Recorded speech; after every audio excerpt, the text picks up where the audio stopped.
அனைவருக்கும் வணக்கம். இன்றைக்கி நம்ம ஆன்மீக பகுதியில் என்ன பார்க்க போகிறோம்னு பார்த்தீங்கன்னா, நம்ம 108 திவ்ய தேசங்களை பற்றி பார்த்துட்டு வரோம். அதில் இன்றைக்கி 21வது திவ்ய தேசமான நாதன் கோவில் ஜெகநாத பெருமாள் கோவிலை பற்றி பார்க்க போகிறோம். இந்த கோவில் தஞ்சாவூர் மாவட்டத்தில் அமைஞ்சிருக்கு. சோழர்களால் கட்டப்பட்ட இந்த கோவில் மூலஸ்தான கோபுரத்தில் நந்தி தேவரும் நான்முகனும் திருமாலை வணங்கிய நிலையில் உள்ளனர்.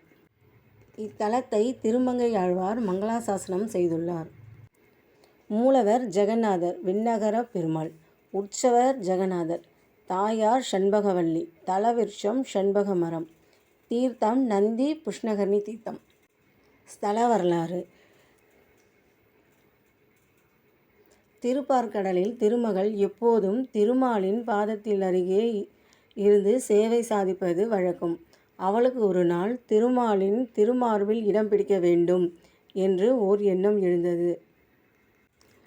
அந்த விண்ணப்பத்தை நிறைவேற்றி கொள்ள வேண்டி ஷண்பக மரம்